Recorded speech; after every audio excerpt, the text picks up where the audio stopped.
하나님의 말씀은 요한복음 1장 35절에서 51절인데 제가 48절까지만 읽도록 하겠습니다. 한번 내용이 기니까 우리가 한번 교독하겠습니다. 제가 35절 읽으면 여러분들은 36절 읽어주시면 감사하겠습니다. 또 이튿날 요한이 자기 제자 중 두 사람과 함께 섰다가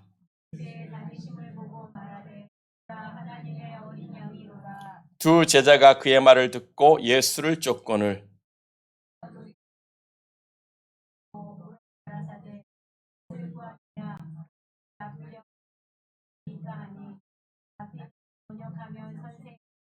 예수께서 가라사대와 보라 그러므로 저희가 가서 계신 데를 보고 그날 함께 구하니 때가 제10시쯤 되었더라.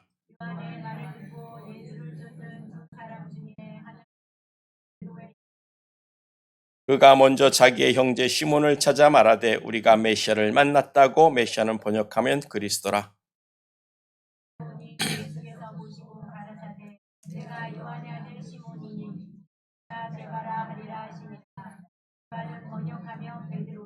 이튿날 예수께서 갈릴리로 나가려 하시다가 빌립을 만나 이르시되 나를 쫓으라 하시니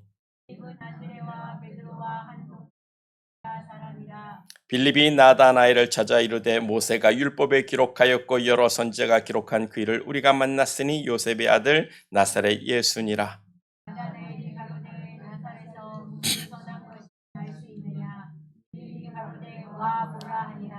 예수께서 나다나엘이 자기에게 오는 것을 보시고 그를 가리켜 가라사대 보라 이는 참 이스라엘 사람이라 그 속에 간사한 것이 없도다. 다같이 나다나엘이 가로되 어떻게 나를 아시나이까. 예수께서 대답하여 가라사대 빌립이 너를 부르기 전에 내가 무화과 나무 아래 있을 때에 보았노라. 아멘. 여기까지만 봉독합니다. 할렐루야. 오늘도 하나님을 바라고 소망하는 우리 모두에게 하나님의 큰 은혜가 임할 것을 믿습니다. 우리가 지난주에 외웠던 말씀이죠. 시편 60편 12절에 있는 말씀 한번 다 같이 더 외워볼까요? 우리가 하나님을 의지하고 용감하게 행하리니 저는 우리의 대적을 밟으실 자심이니라. 아멘. 그리고 오늘 본문은 예수님께서 제자를 부르시는 본문이 되고 있습니다. 안드레와 베드로 그리고 빌립과 나다나엘이 예수님을 만나고 예수님의 제자가 되는 것을 말씀하고 있는데 제자란 스승으로부터 그의 삶과 철학과 지식을 배우는 사람들을 이야기하고 있어요. 그와 같이 우리들이 다 예수님의 제자가 되기를 축복합니다. 예수를 배우고 예수님의 생각과 예수님의 뜻을 배워 예수님의 제자가 되는 참된 크리스찬 되기를 간절히 축복합니다. 그래서 오늘 본문 35절과 36절을 보면 또 이튿날에 세례 요한이 자기 제자 중 두 제자와 함께 섰다가 예수의 다니심을 보고 또다시 말하는 거죠. 보라 하나님의 어린 양이로다. 그러니까 세례 요한이 하루 전날이에요. 하루 전날 어제 예수님이 자신에게 나와서 세례를 이렇게 받으시는 것을 인하여 사람들에게 이 사람은 세상 죄를 지고 가는 하나님의 어린 양이라고 소개를 했습니다. 이 예수는 너희들에게 성령의 세례를 베풀 자라고 소개를 했어요. 이 예수는 하나님의 아들이라고 소개를 했는데 그 다음날에 또 예수를 보게 되는 겁니다. 그래서 이제는 자기 제자 두 제자들에게 예수를 가리키면서 저분은 하나님의 어린 양이야 라고 또다시 말해주는 거예요. 여기서 이 두 제자란 바로 사도 요한과 안드레입니다. 사도 요한은 요한복음을 쓴 사람인데 그래서인지 요한복음에서 자신을 드러내지를 않아요. 자신을 숨겼습니다. 최대한으로 자신을 숨겼고 자기가 쓴 요한복음에서 자기를 드러낼 때는 하나님이 사랑하시는 제자라고 이렇게 자신을 표현을 했어요. 오늘 본문에서도 자신의 이름은 쑥 빠지고 안드레와 베드로 그리고 빌립과 나다나엘이 어떻게 예수님의 제자가 되었는지를 기록해주고 있는데 처음에 예수님을 두고 하나님의 어린 양이요 성령으로 세례를 베풀 자요 하나님의 아들이라고 했을 때 요한과 안드레가 그 말을 듣고 이들의 생각이 얼마나 복잡해졌을지 한번 여러분 상상이 되십니까? 저녁밥을 먹을 때도 잠을 잘 때에도 화장실에서 앉아가지고 힘을 쓸 때도 아마 예수에 대한 생각으로 복잡했을 거예요. 정말 그 예수라는 작자가 이 세상의 죄를 지고 가는 하나님의 어린 양일까? 정말 그가 하나님의 아들이라면 나는 어떻게 하는 게 옳을까? 세례 요한은 말하기를 자신은 예수의 신발끈을 풀게도 감당치 못하겠다라고 했다면 그러면 내가 세례 요한 말고 예수를 쫓는 게 옳은 것 아닌가?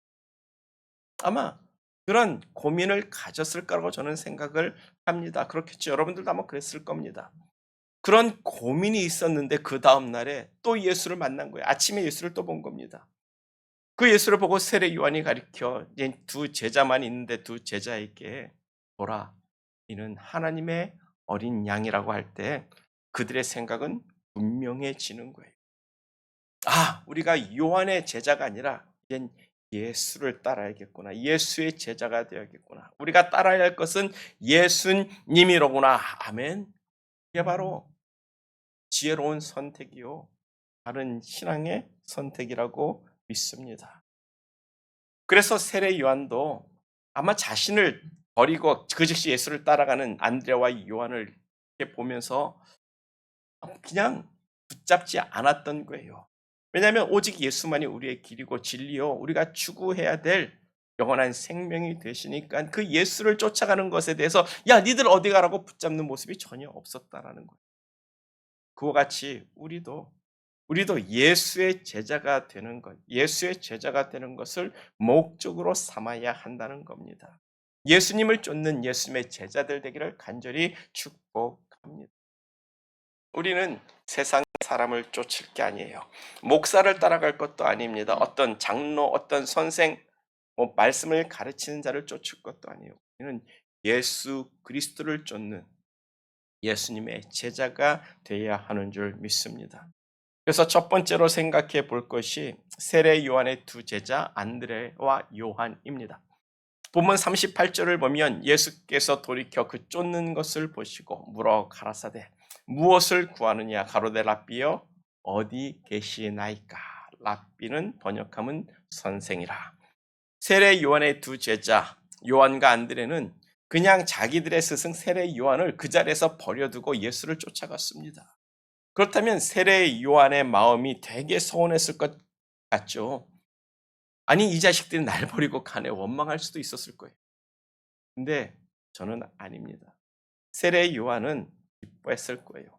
세례 요한의 사역은, 왜냐하면 거기까지가 자기의 사역이기 때문에 그렇습니다.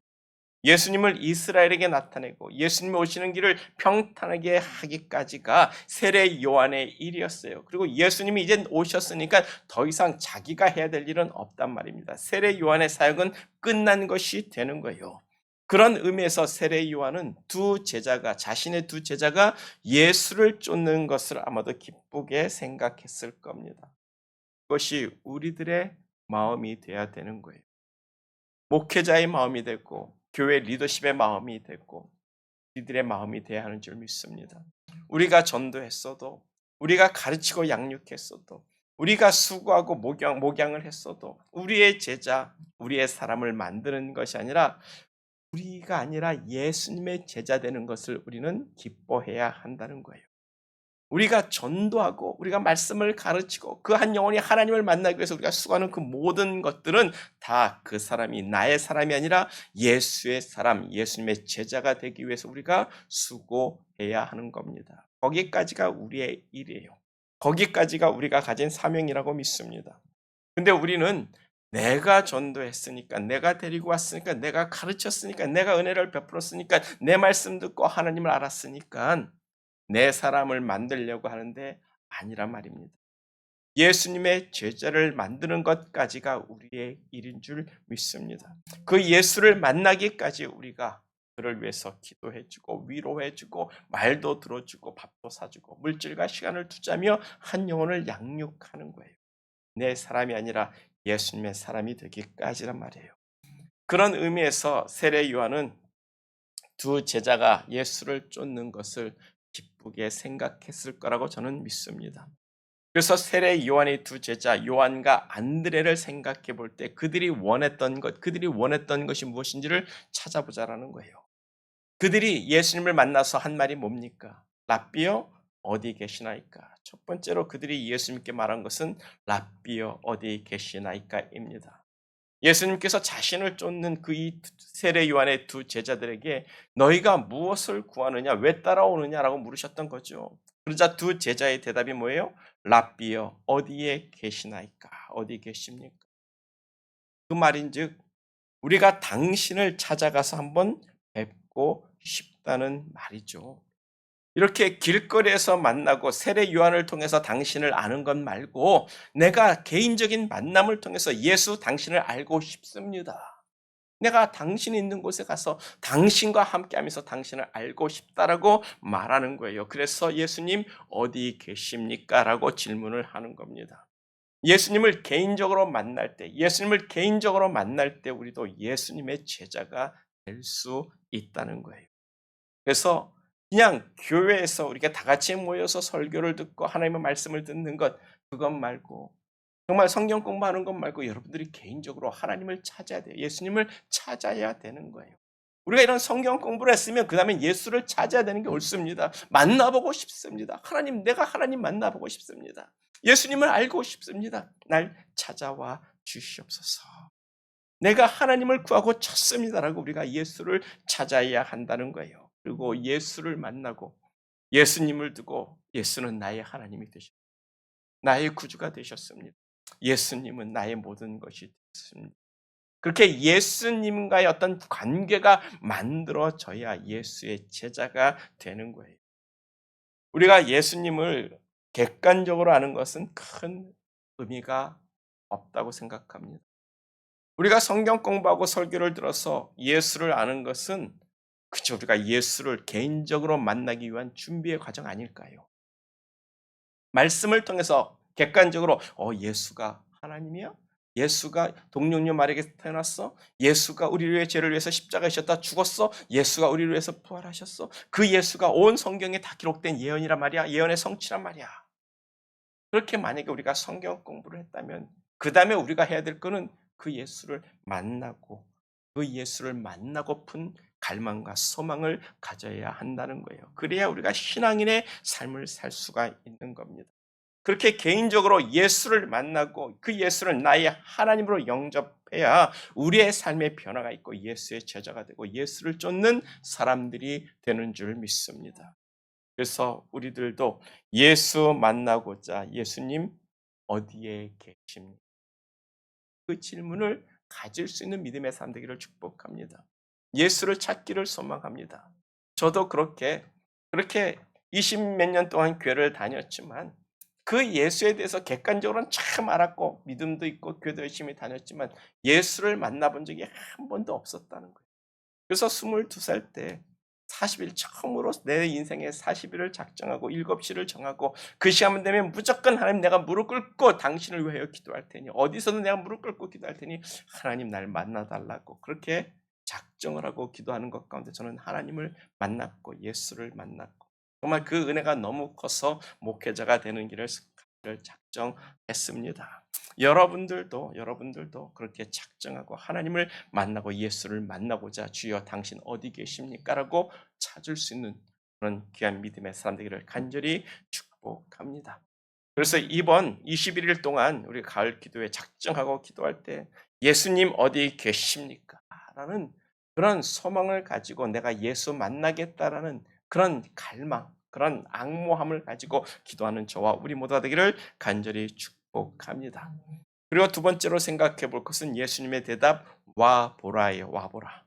그렇게 예수님을 만나 뵙기를 원하는 요한과 안드레에게 예수님이 주신 대답은 39절 와 보라입니다. 말 그대로 come and see입니다. 네가 날 찾느냐? 그러면 와 보라는 거예요. 하나님은 찾으면 찾아지고 만나주시는 하나님이라고 성경에 분명히 써 있어요. 그래서 두 제자들이 그 예수님을 어디 계시냐고 찾았고 예수님이 와 보라고 해서 예수님이 있는 곳에 갔습니다. 39절을 보면 두 제자들이 예수님이 계신 곳을 보았다라고 이야기를 해요. 봤다라고 이야기를 합니다. 예수님이 계신 곳이 좋은 집은 아니었을 거예요. 정말 멋들어진 정말 궁궐 같은 것도 절대 아니었을 겁니다. 그런데 예수님이 있는 그곳에서 그들은 거룩함과 영성이 살아있는 것을 아마 느꼈을 거예요. 그리고 그날 오후 거진 하루 종일입니다. 예수님과 함께 거하였다라고 하는데 시간이 본문에는 10시라고 돼 있어요. 우리 시간으로는 4시에서 6시 정도가 되는 겁니다.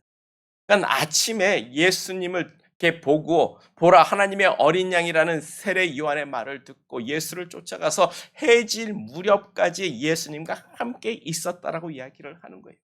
그 동안에 무엇을 했겠습니까? 예수님에게 질문도 던졌을 거예요. 예수님, 이런 건 뭡니까? 당신은 이런 건 어떻게 생각하십니까? 성경에 이런 말씀이 있는데 예수님은 뭐라고 생각하십니까? 그러면서 예수님의 가르침도 듣기도 하며 그렇게 그 예수님과 몇 시간을 함께하며 예수를 알았다는 거예요. 그래서 그들의 결론이 뭡니까?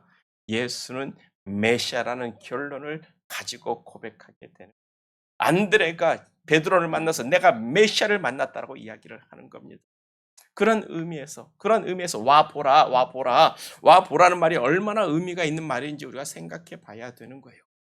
본문 46절에서도 보면 빌립이 나다나엘에게 예수님을 소개합니다. 나다나엘이 그 예수를 소개를 받고 야, 나 필요 없어.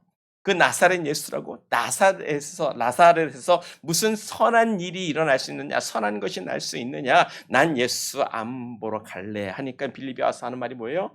역시 와 보라는 거예요. Just come and see.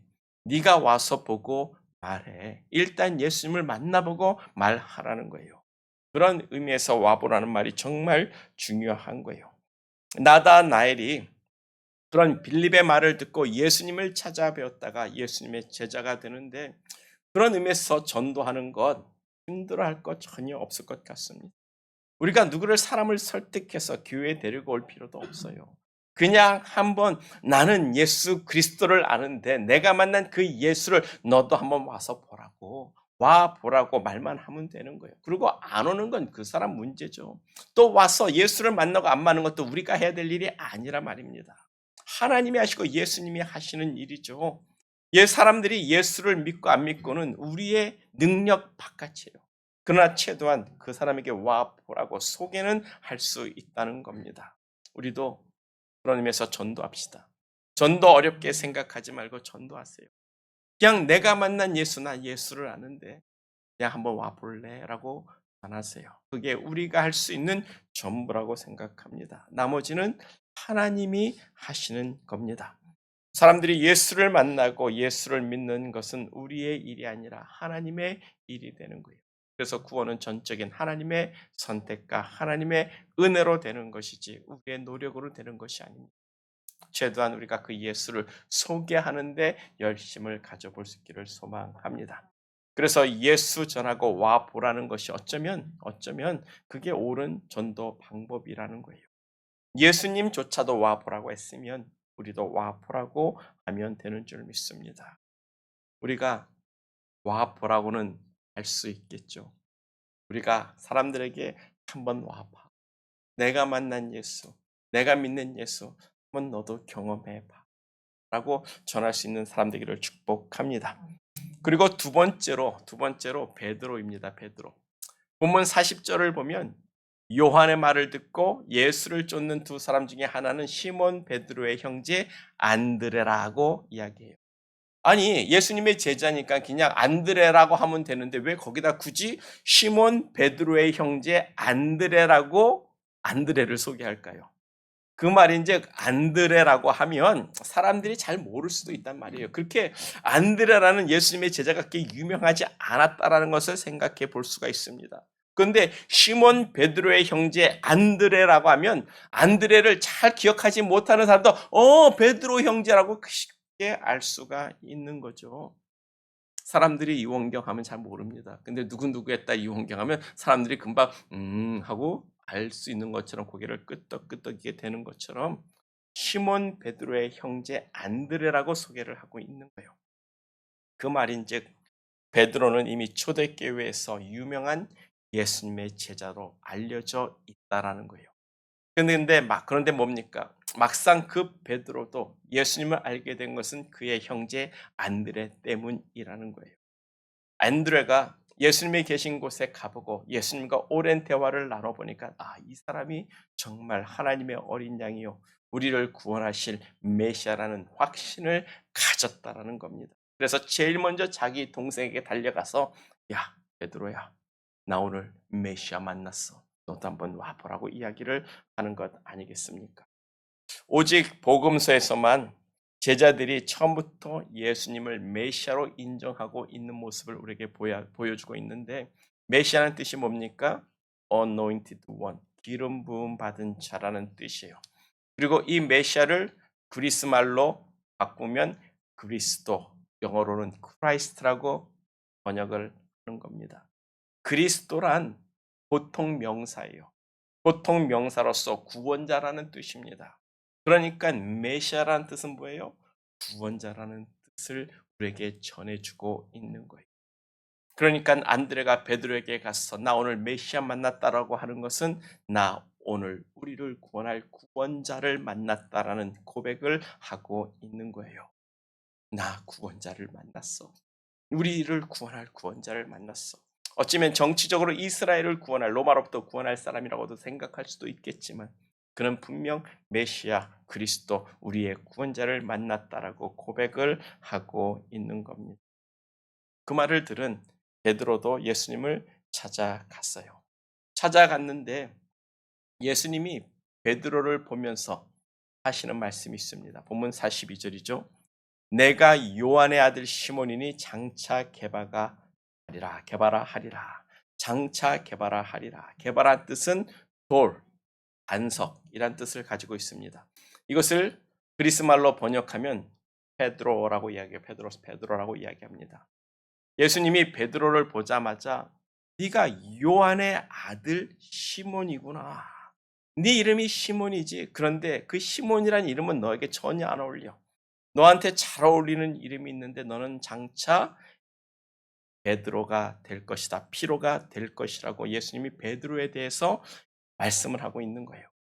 이미 예수님과 베드로가 어떤 대화를 나눈 적이 없습니다.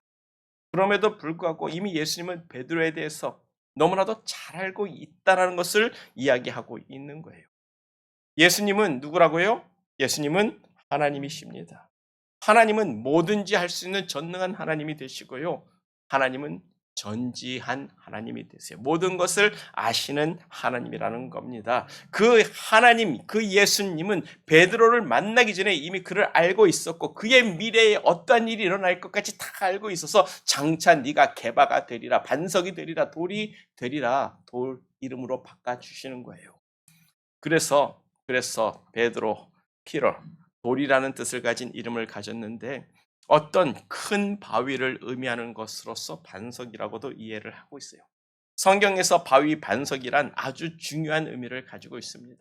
흔들리지 아니한다는 그 어떤 의미를 주는 게 바위, 반석을 의미하는 거예요. 근데 마태복음 16장 16절이죠. 시몬 베드로가 대답하여 가로되 주는 그리스도시요 살아계신 하나님의 아들이시니. 예수님이 제자들에게 물었어요. 12제자가 다 있는 것 가운데서 니들은 나를 누구라 하니까 다른 제자들은 그냥 끽 소리 못하고 가만히 있는데 베드로가 벌떡 일어나지 말라는 겁니다. 주여 주는 그리스도시요 살아계신 하나님의 아들이십니다. 이게 바로 베드로가 시몬이 베드로가 되는 역사적인 사건이었단 말입니다.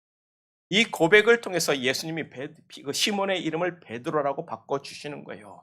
너는 이제부터 베드로라, 반석이라. 내가 이 반석 위에, 즉 베드로 위에 내 교회를 세우리니 음부의 권세가 이기지 못하리라 하면, 그러니까 이 반석이라는 의미가 뭐예요? 흔들리지 않는 그 믿음을 이야기하는 거예요. 주는 그리스도시요 살아계신 하나님의 아들, 그 흔들릴 수 없고 변할 수 없는 그 진리 위에 내가 교회를 세우겠다라고 말씀하고 있는 줄 믿습니다. 그러므로 우리의 믿음은 주는 그리스도시요 우리의 구원자시요 살아계신 하나님의 아들이라고 믿어야 되는 거예요. 그 믿음은 흔들리면 안 되는 거예요. 그 믿음이 흔들리는 순간 그 반석은 깨지는 겁니다. 우리가 그 믿음으로 살아야 되는 줄 믿습니다. 주는 그리스도시요 즉 우리의 구원자시요 살아계신 하나님의 아들이십니다. 그 믿음으로 살 수 있는 저와 우리 모두가 되기를 간절히 축복합니다. 그 믿음 아니면 우리는 무너져 버리는 거예요. 그 믿음이 아니면 그냥 부서지는 겁니다. 모래가 되는 거예요. 그 믿음만이 흔들리지 않는 반석이 되고 그 믿음 위에 우리 안에 교회가 세워지고 우리가 교회가 되고 우리가 하나님의 성전이 되는 줄 믿습니다. 그 믿음이 얼마나 견고하고 얼마나 흔들리지 않는가 하면 그 믿음이 천국의 열쇠가 되고 땅에서 매면 하늘에서 매고 땅에서 풀면 하늘에서도 풀리는 믿음의 능력이 되는 겁니다. 그러니까 이 베드로의 고백, 장차 네 이름이 개바가 되리라 했던 그 예수님의 그 말씀이 우리들 가운데도 이루어지기를 간절히 소망합니다. 우리도 흔들리지 않는 믿음으로 반석과 같은 믿음으로 하나님께 서 있는 사람 되기를 간절히 축복합니다. 베드로가 그렇게 미래에 예수님을 주는 그리스도시요 살아계신 하나님의 아들이라고 정말 기가 막힌 신앙의 고백을 할 것을 다 알고 베드로를 보자마자 네가 요한의 아들 시몬이구나. 그 시몬이란 이름 너는 장차 개바라 하리라. 이런 축복의 말씀을 주고 있었던 거예요. 예수님은 하나님이라고 했습니다. 하나님은 전지하십니다. 하나님은 다 알고 계시다는 거예요. 그래서 요한복음 2장 24절에서도 말씀하기를 예수님은 모든 사람들의 마음, 우리의 마음을 아신다고 하는 거예요. 또 요한복음 6장 64절을 봐도 그러나 너희 중에 믿지 아니하는 자가 있느니라 하시니 이는 예수께서 믿지 아니하는 자들이 누구면 자기를 팔자가 누구인지 처음부터 아셨다라고 이야기를 하는 거예요. 예수님은 우리의 마음을 들여다보십니다. 예수님은 하나님이 우리의 미래까지도 다 아시고 우리의 처음과 끝까지 다 아시는 하나님이 되시는 줄 믿습니다.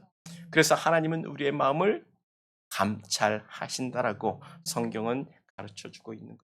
우리의 마음을 감찰하시는 하나님이 우리를 모를 수 있겠습니까?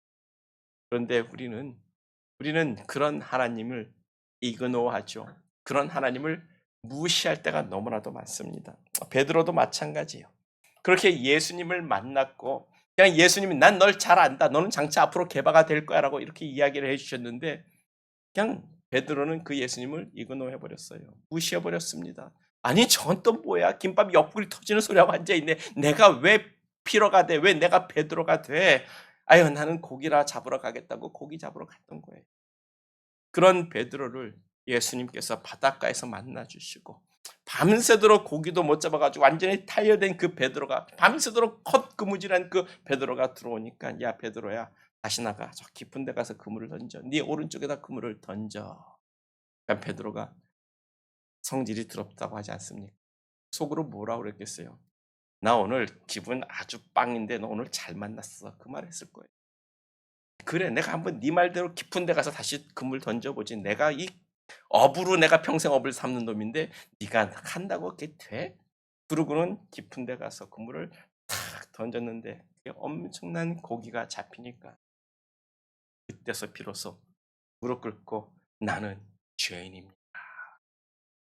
하나님을 그렇게 예수님을 그렇게 이그노했던 그 마음을 회개하는 것 아니에요. 거기서 그냥 베드로가 무너지고 시몬이 무너지고 예수님의 제자가 되는 거예요. 그런 하나님의 은혜, 하나님이 우리를 선택하시고 비록 우리가 하나님을 거절하고 우리가 하나님을 이그노해도 우리를 선택하신 그 하나님은 우리를 끝까지 불러내가지고 하나님의 사람을 만드시는 그런 은혜가 아니라면 우리는 절대로 하나님 앞에 설 수가 없는 사람들이란 말이에요. 우리는 그렇게 하나님을 이그노하고 예수님을 이그노하고 말씀을 이그노하면서 사는데도 불구하고 그 하나님이 우리를 찾아와서 우리를 하나님의 사람 만드시는 그 하나님의 열정 때문에 우리가 하나님의 사람이 될 수가 있습니다. 그 하나님의 은혜에 감사하고 우리도 우리의 입술로 주는 그리스도시요 살아계신 하나님의 아들이라고 고백할 수 있는 믿음의 사람 되기를 간절히 축복합니다. 그리고 세 번째로 생각해 볼 수 있는 것이 본문 43절이죠. 안드레와 베드로를 만나 주신 예수님이 그 다음날 갈릴리로 이렇게 가시다가 빌립을 만났다라고 이야기합니다. 빌립을 만나자마자 아니 빌립이 아무 말도 안 했는데 그냥 지나가다 스친 것 같은데 딱 보더니 야 너 타 이러시는 거예요. 너 이제부터 내 제자해 라고 이야기를 하십니다. 예수님이 자신의 제자로 직접 부르신 첫 번째 제자가 되는 거예요. 그렇다면 예수님이 이 빌립의 그 어떤 것을 아셨기에 자신의 제자로 선택하고 부르셨을까? 우리가 생각해 봐야 될 것 같습니다. 본문 45절이죠. 본문 45절을 보면 빌립이 나다나엘을 찾아가서 말하는 겁니다. 빌립이 말하기를 모세가 율법책에 기록하였고 여러 프로페트, 여러 선지자가 기록한 그 일을 우리가 만났으니 요셉의 아들 나사렛 예수니라 라고 말하고 있어요. 그 말인즉 빌립은요, 성경을 읽는 사람이었어요. 성경을 읽는 사람이기 때문에 모세가 기록한 그 예언의 말씀을 알고 있고 여러 선자들이 기록한 그 말씀을 기억하고 그 사람을 기다렸다라는 겁니다. 빌립은 성경을 읽고 성경을 묵상하는 사람이었다는 거예요. 하나님의 말씀을 묵상하는 것 가운데 그 성경의 예언을 이해하고 믿었던 사람이라는 거예요. 특별히 하나님이 우리를 위해서 보내실 그 구원자에 대한 소망을 가졌던 사람이라는 것을 우리가 생각해 볼 수가 있는 거예요. 그래서 모세가 율법에 기록한 선지자라고 하는데 모세가 죽기 전에 신명기서에서 이야기합니다. 하나님께서 나와 같은 선지자, 나와 같은 능력과 정말 권능과 정말 능력 있고 힘 있는 신실한 종을 보내시리라. 그렇게 예언했어요. 모세와 동등한 능력의 종이 올 거라는 겁니다. 기적과 표적이 있는 그 종을 하나님이 보내주신다는 거예요. 또 선지자들이 기록한 그 사람이라고 하는데 시편과 이사야서, 예레미야서 정말 그 성경 속에 있는 하나님이 이 땅에 우리를 구원하기 위하여 보내신 그 여호와의 종, 그 구원자를 간절히 기다린 사람이 빌립이라는 거예요. 그렇게 빌립은 하나님이 보내실 메시아 구원자에 대한 소망을 가진 사람이었다는 겁니다. 그런 사람이 예수님의 첫 제자로 부르심을 받았다는 것을 우리가 주목해 볼 수가 있는 거예요. 그와 같이 우리도 메시아 구원의 소망을 구원자의 소망을 가지시기를 축복합니다. 우리가 갖는 메시아에 대한 소망은요, 2000년 전에 오셨던 그 예수의 소망이 이젠 아니에요. 우리도 빌립이 그 예언서에 있던 그 메시아의 오심을 믿었던 것처럼 우리도 성경 예언서에 있는 다시 오시는 메시아, 다시 오시는 그리스도에 대한 그 소망을 가져야 주님이 오실 때 우리도 선택받고 부름을 받을 수 있는 것 아닐까라는 생각을 가져보게 되는 거죠. 그런 사람들이, 메시아를 기다리는 사람들이 마지막 때 예수님께서 내가 왔다라고, 너 이리 와라고, 너 여기 타, 야 타, 하늘로 우리를 불러주시는 줄 믿습니다. 그래서 열 처녀의 비유가 있는 것 아니겠어요? 신랑을 간절히 기다린 5 처녀는 하늘로 들림을 받고, 신랑을 기다리지 않은 그냥 세상에서 여유만만하게 놀았던 그런 또 5 처녀는 이 땅에 남게 됩니다. 우리들이 그렇게 다시 오시는 메시아에 대한 소망을 가집시다. 성경은 분명히 다시 오시는 예수님에 대해서 우리에게 예언을 주셨습니다. 그 예언의 말씀을 붙들고 예수 기다리는 믿음의 사람 되기를 간절히 축복합니다. 그런 사람이 마지막 때 들림을 받게 될 줄 믿습니다. 그리고 마지막으로 생각해 볼 것이 나다나엘이죠. 나다나엘. 본문 46절을 보면 빌립이 모세가 기록하고 선지자들이 기록한 그 사람을 우리가 만났으니 그가 바로 요셉의 아들 나사렛 예수라고 하니까 나다나엘이 하는 말이, 야 나사렛 그까지 동네에서 무슨 선한 일이 나겠느냐, 선한 것이 나겠느냐라고 이야기를 하고 있어요. 왜냐하면 구약 성경은요, 구약 올드 테스트먼트 구약 성경은요, 나사렛에 대한 말씀이 없습니다. 나사렛 동네는 나중에 생긴 아주 촌 동네예요. 사마리아처럼 이방 취급을 받았던 장소입니다. 그래서 나사렛을 가리켜 이방의 갈릴리에서 이방이라고 완전히 딱 잘라서 저건 이방이야라고 했던 도시가 바로 나사렛이란 말이에요. 그런 데서 선한 것이 날 수 있겠냐? 선한 사람이 태어날 수 있겠냐? 메시아가 태어날 수 있겠냐? 야, 그런 일 전혀 없어라고 이야기하니까 빌립이 뭐라고 합니까? 와 보라는 거예요. 와 보라는 겁니다. 그래서 나다나엘이 예수님께 왔어요. 그런데 역시나죠. 예수님은 나다나엘을 다 알고 계셨습니다. 본문 47절을 보면 예수님께서 나다나엘이 자기에게 오시는 것을 보시고 그를 가리켜 말하되 보라 이는 참 이스라엘 사람이로다. 그 속에 간사한 것이 하나도 없다라고 이야기를 하고 있어요. 예수님은 베드로를 알고 있었던 것처럼 나다나엘도 잘 알고 있었단 말입니다. 그래서 나다나엘을 보고 이 사람은 진짜 이스라엘 사람이라고 이야기를 하는 거예요. 그렇다면 예수님이 특정 짓는 참 이스라엘 사람, 하나님의 백성들이란 무슨 것을 의미하는가, 어떤 것을 의미하는가, 우리가 생각해 볼 때 그 마음에 간사한 것이 없는 사람이 참 이스라엘 사람이요 하나님의 선택한 백성이라는 거예요. 그 간사함이란 하나님을 속이지 않는 마음을 이야기하는 거예요. 거짓된 마음, 인격적인 마음을 가지지 않고 하나님에 대한 바른 마음을 가진 사람을 이야기할 때 간사한 것이 없다. 네가 참 진짜 이스라엘 사람이라고 이야기하는 줄 믿습니다. 그러니까 마음으로 속이는 것, 하나님께 어떤 것을 감추는 것, 거짓을 행하는 그 마음은 이스라엘 사람이 절대 될 수가 없는 거예요. 하나님의 백성, 하나님의 사람이 될 수가 없는 겁니다.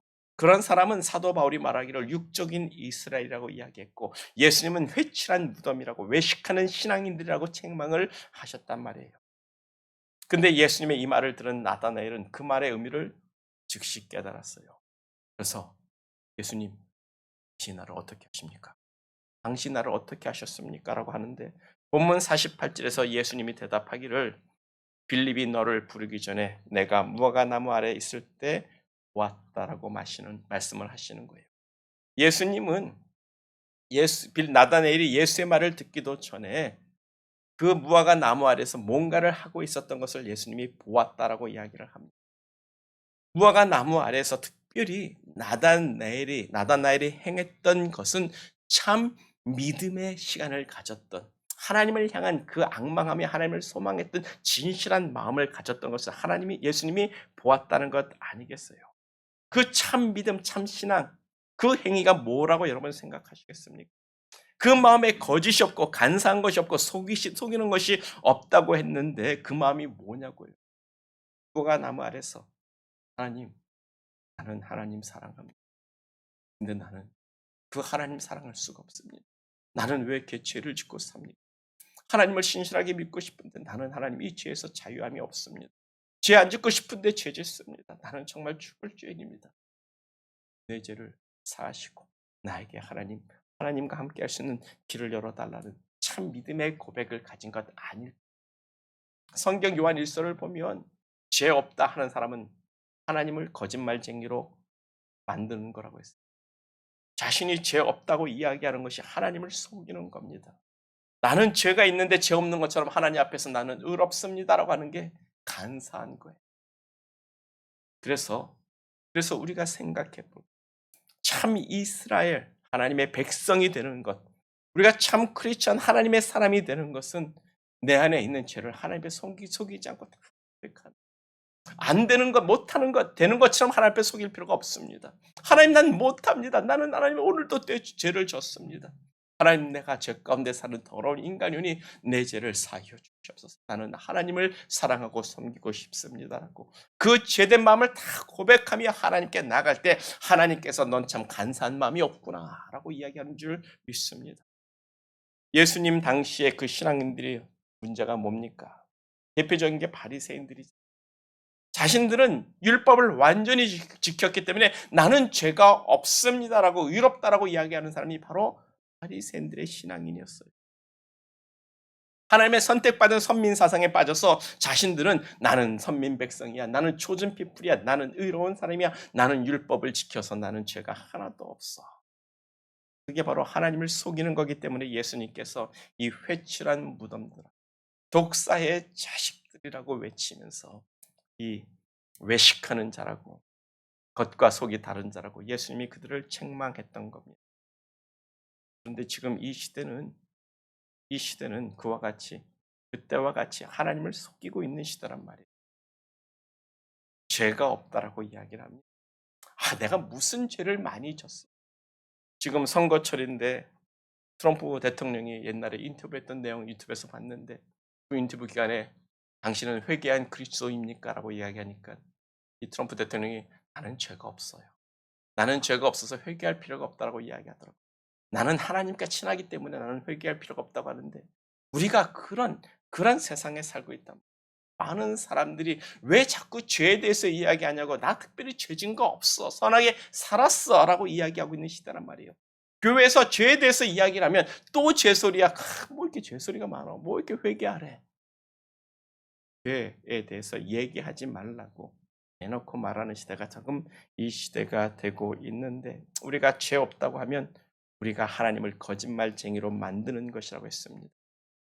우리들이 그렇게 했는데 뭔 죄가 많냐고 타령하고 그만하라고 하는 시대에 우리가 살고 있는데, 하나님은 우리를 다 보고 계십니다. 무화과 나무 아래서 참 그 깨끗함을 추구하며 회개했던 나다나엘을 예수님이 보신 것처럼 지금도 우리의 모습을 예수님이 보고 계십니다. 하나님을 두려워하고 우리 마음에 간사한 마음을 버릴 수 있기를 소망합니다. 그런 의미에서 나다나엘은 참으로 하나님 앞에 자신을 참 드러낸 사람이라는 것. 그것을 예수님이 보았다고 하니까 나다나엘이 예수님 앞에서 완전히 무너져 버리는 거예요. 나사렛 동네에서 뭐 선한 것이 날 수 있냐라고 했던 그 나다나엘이 고백하기를 당신은 하나님의 아들이시오, 이스라엘의 임금이라고 고백을. 왜? 자기가 무화과 나무 아래서 그렇게 하나님을 구하고 찾으며 회개하며 하나님을 갈망했던 그 마음을 보았다고 하기 때문에 그렇습니다. 우리 예수님은 우리의 모든 것을 보시고 우리의 모든 것을 아시는 하나님이 되십니다. 그 예수를 쫓는 것이 우리에게 블레싱, 복이 되는 줄 믿습니다. 그 예수를 찾는 저와 우리 모두 되기를 축복합니다. 예수를 찾는 우리 누나, 우리 노아와 원이 되기를 간절합니다. 그래서 우리도 예수여 어디 계시나이까, 요한과 안드레처럼 예수를 구하고 찾는 사람들이 되어야 하는 거예요. 베드로처럼 주는 그리스도시요 살아계신 하나님이라고 우리의 입술로 고백하는 사람들이 되어야 돼요. 그 믿음 위에 하나님의 성전이 우리 안에 세워지는 줄 믿습니다. 또 빌립처럼 메시아의 소망을 품고 살자고요. 성경에 예언한 그 말씀을 믿고 다시 오시는 예수 메시아를 기다리는 그런 믿음의 신앙을 가지고 살아가는 사람들을 축복합니다. 그리고 나다나엘처럼 우리의 마음의 간사함을 버리고 속이는 마음을 버리고 우리의 있는 마음을 하나님 앞에 다 열어서 토해내자고요. 하나님, 나는 이런 사람입니다. 나는 이렇게 추악합니다. 나는 하나님 앞에 의로울 수가 없습니다. 우리의 죄를 다 고백하면서 그 하나님을 바랄 수 있는 믿음의 사람 되기를 간절히 축복합니다. 그렇게 예수님의 참 제자가 될 수 있기를 소망하고 축복합니다. 우리 다 같이 기도하겠어요.